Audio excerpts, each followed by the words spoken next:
Trivedi press वार्ता कर रहे हैं। डॉक्टर सुधांशु त्रिवेदी जी से अनुरोध करूंगा कि आज के एक महत्वपूर्ण प्रेस कॉन्फ्रेंस को संबोधित करने का कष्ट करें।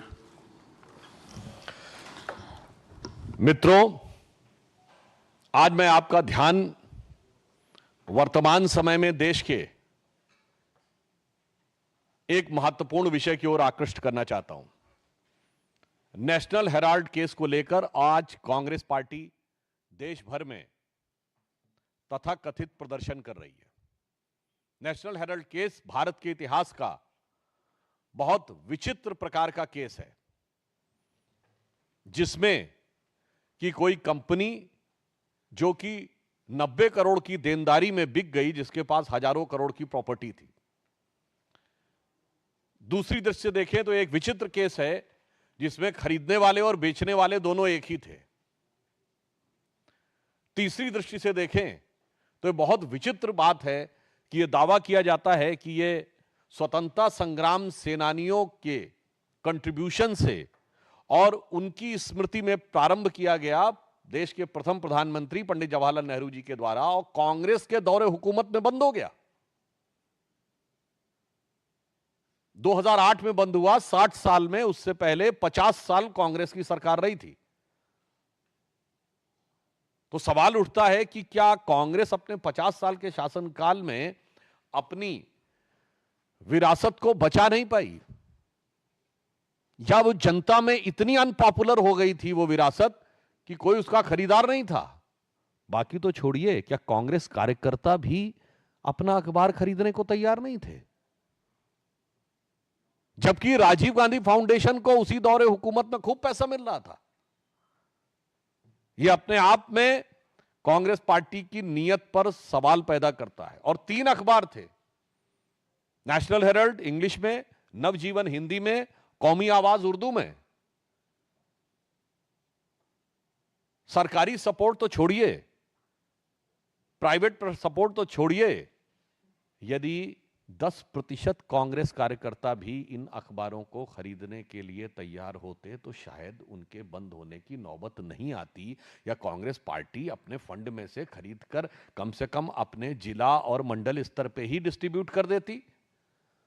और मजे की बात यह है कि कौमी आवाज भी नहीं बिका, उर्दू का अखबार, यानी कौम ने भी आवाज नहीं सुनी। यह अपने आप में शक पैदा करता। परंतु मैं यह कहना चाहता हूं कि कांग्रेस की, ये मैंने प्रश्न इसलिए उठाए कि ये कांग्रेस की नीयत पर संदेह पैदा करते हैं। इसका मतलब कांग्रेस पार्टी और कांग्रेस को संचालन करने वाले नेता ये चाहते ही नहीं थे कि यह अखबार चले, और इसीलिए उन्होंने जिस कंपनी में खरीदा उसमें उन्होंने पदेन नहीं बनाया। जैसे हमारे यहां कई संस्थाएं हैं जहां भारतीय जनता पार्टी का राष्ट्रीय अध्यक्ष पदेन उस संस्था का अध्यक्ष होता है। इन्होंने व्यक्ति के अनुसार बनाया।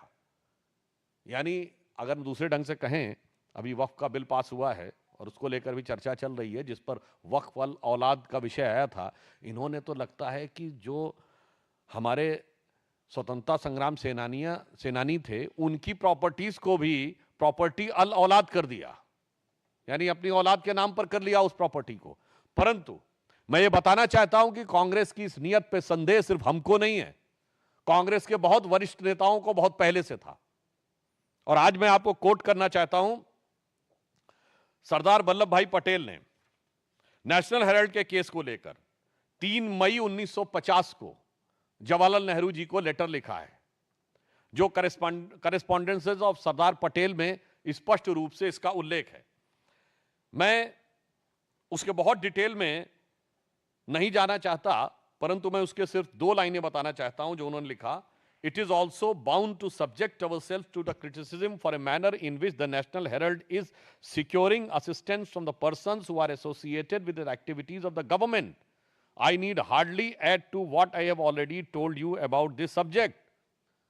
उन्होंने कहा कि मुझे इस विषय को लेकर आपत्ति है कि यदि ये हमारा स्वतंत्रता संग्राम सेनानियों का कार्य था, तो सरकार से जुड़े हुए लोग जिस प्रकार से इसमें इन्वॉल्व हो रहे हैं, वह चीज आपत्तिजनक है। अब आप आइए साहब, और मजेदार बात क्या होती है कि उसके बाद जवाहरलाल नेहरू जी लिखते हैं कि इसमें कोई खास बात नहीं है। उनके पत्र का लास्ट बट वन पैराग्राफ है, ये वो जवाब देते हैं सरदार पटेल को 5 मई को ही, 5 मई 1950 सरदार पटेल लिखते हैं नेशनल हेराल्ड के बारे में नेहरू जी को, और सेम डे नेहरू जी का जवाब जाता है और वो कहते हैं we all are sometimes receive contributions for the charitable funds or like purposes, should they all be refused or should they be acceptable in the certain circumstances? कोई बात नहीं, बहुत सारे लोग कंट्रीब्यूट करते रहते हैं, सरकार से भी गैर सरकार से भी, तो हमें लेना चाहिए, उसमें कोई बुराई मुझे नजर नहीं आती है। अब देखिए सरदार पटेल 6 मई को यानी नेक्स्ट डे फिर नेहरू जी को लिखते हैं और वो इसके ऊपर बहुत विस्तार से कहते हैं कि कुछ प्राइवेट कंपनीज, कुछ शेयर होल्डर्स, कुछ लोग किस प्रकार से लिख रहे हैं। अब उनके सिर्फ मैं 2 वाक्य पढ़ता हूं। एक वो लिखते हैं as I wrote to you, ये सरदार पटेल लिख रहे हैं नेहरू को 6 मई 1950। As I wrote to you I left out an account contribution which did not come from those who were concerned with the operations of the department. Otherwise, my information is that the number of contributions actually received was sufficiently large and covered others as well. अब आगे सरदार पटेल जो line लिख रहे हैं वो बहुत गंभीर है। The transactions which I referred to you are of a different nature. There is no question of charity about it. जो आप कह रहे हैं कि ये तो भावना हत हो गई कांग्रेस पार्टी की, इसमें तो वो साफ साफ कह रहे हैं कि ये चैरिटी का विषय नहीं बनता है। अब सुनिए उसके बाद दिव्य बुद्धि पंडित जवाहरलाल नेहरू जी की। अब देखिए इससे बहुत साफ हो जाता है कि जो आज कह रहे हैं कि स्वतंत्रता संग्राम सेनानियों का भावनात्मक लगाव था, 6 मई 1950 को यानी नेक्स्ट डे सरदार पटेल को लेटर लिखते हैं जवाहरलाल नेहरू। लास्ट लाइन क्या है उस पर गौर फरमाइएगा। As a matter of fact the Herald is a fairly good business proposition and its preference shares and debentures are not a bad investment. I repeat, as a matter of fact, the Herald is a fairly good business proposition and its preference shares and debentures are not a bad investment. और जो मैं आपको बता रहा हूं ये media में पूर्व में प्रकाशित हो चुका है।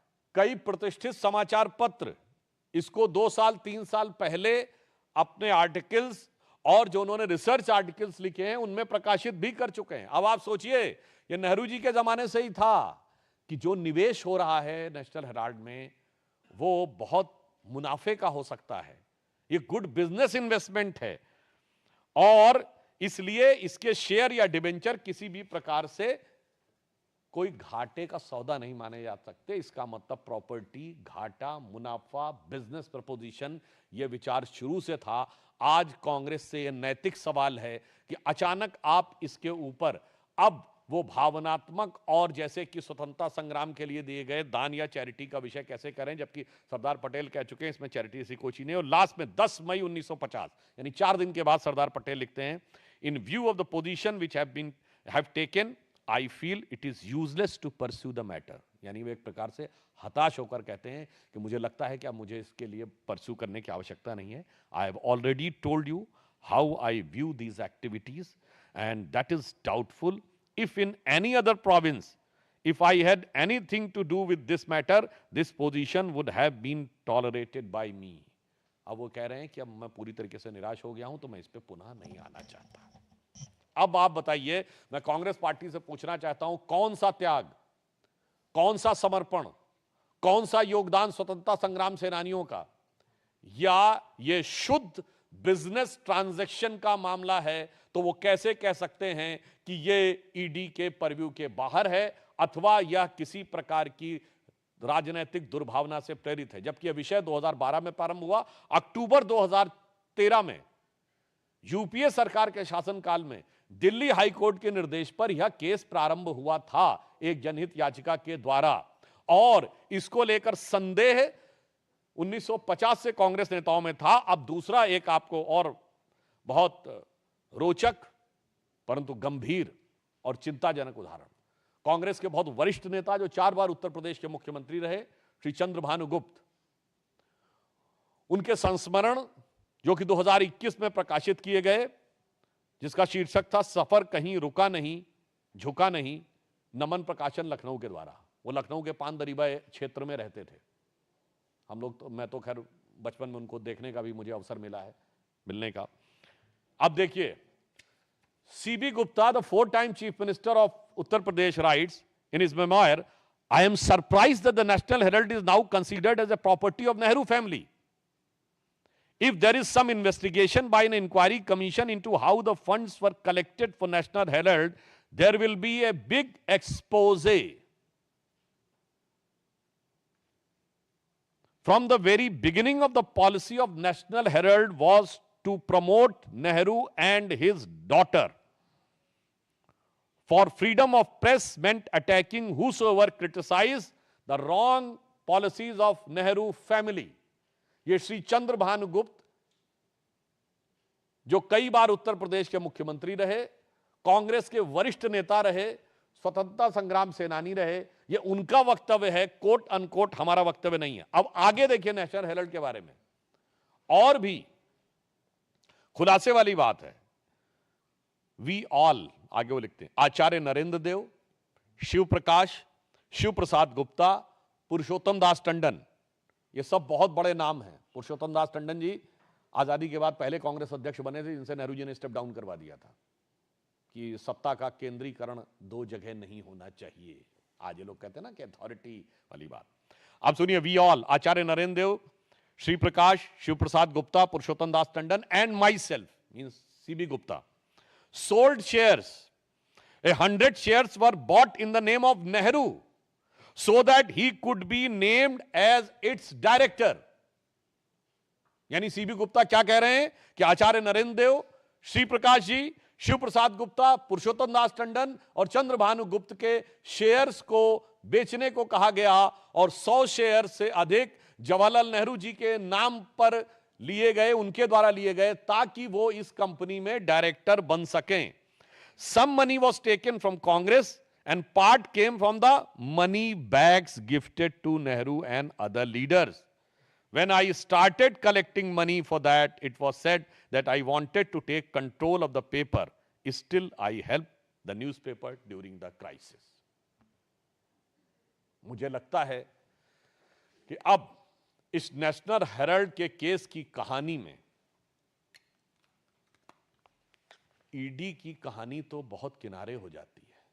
अब तो ये कांग्रेस के वरिष्ठतम नेताओं की जुबानी, स्वतंत्रता संग्राम सेनानियों की जुबानी, कांग्रेस का पूरा चरित्र, चेहरा और चिंतन मुझे लगता है बेनकाब हो जाता है इसके बाद। और मैं पुनः रिपीट कर रहा हूं, ये सब के सब प्रतिष्ठित न्यूज़पेपर्स ने पिछले कुछ वर्षों में जब ये सब विषय उठा था, बाकायदा एनालिसिस करके किए हुए हैं। और ये भी इसके बारे में एक देश के एक बड़े लीडिंग इंग्लिश डेली ने इस सारी चीज को डिटेल में दिया हुआ है, पुस्तकों के रेफरेंस तो है ही। तो अब मेरा सवाल है कांग्रेस पार्टी से, अब सवाल नैतिक है। कांग्रेस पार्टी ने जिस प्रकार से स्वतंत्रता संग्राम सेनानियों की विरासत के साथ खिलवाड़ किया है, यह रोग बहुत पुराना है और यह सत्ता के समय से ही चला आ रहा है। फिर कांग्रेस पार्टी कहेगी नेहरू को दोष दे रहे हैं। आज मैं पुनः कहना चाह रहा हूं, नेहरू को हम दोष नहीं दे रहे हैं। सरदार पटेल ने लिखा है, सीबी गुप्ता ने लिखा है, पुरुषोत्तम दास टंडन जी, आचार्य नरेंद्र देव, शिव प्रसाद गुप्ता और श्री प्रकाश जी का रेफरेंस है। कांग्रेस के लोगों को कान खोल के सुनना चाहिए। और अभी कुछ दिन पहले कांग्रेस के वरिष्ठ नेतागण कह रहे थे कि हम लोग मतभेद दिखाने का प्रयास करते हैं। मुझे लगता है जो सीबी गुप्ता जी ने लिखा है कि mouthpiece of Nehru family and it has nothing to but the propaganda of और जो publicity of Nehru and his daughter, अब इसके बाद भी उनको नजर नहीं आता। तो मुझे लगता है जब उनको अपनी पार्टी के बारे में जानकारी नहीं है, उनके कार्यकर्ता इसके साथ नहीं खड़े थे, उसके बाद कानूनी प्रक्रिया पे आरोप लगाना पूरी तरीके से गलत है। तो मैं कांग्रेस पार्टी के लिए तथ्यों के आलोक में सिर्फ एक ही लाइन कहना चाहता हूं कि वो पैरवी तो झूठ की करता चला गया, वो पैरवी तो झूठ की करता चला गया, बस उसका चेहरा उतरता चला गया। धन्यवाद। इससे संबंधित कोई प्रश्न हो आप लोगों के, पूछिए शैलेश जी। जब से पूरा मामला सामने आया नेशनल हेराल्ड का, हमने देखा कि जब पहली बार पूछताछ हुई थी सोनिया गांधी से, तब भी कांग्रेस ने प्रदर्शन किया था, और अब जब चार्जशीट दाखिल हो गई तो ये प्रदर्शन। अब कांग्रेस के नेता कह रहे हैं कि दरअसल ये एक प्रतिशोध की राजनीति है जो केंद्र के द्वारा की। इसमें दो बातें हैं। यदि वो प्रतिशोध, सीधा प्रसारण आप भारतीय जनता पार्टी के प्रेस कॉन्फ्रेंस का सुन रहे थे और बिल्कुल उसी मामले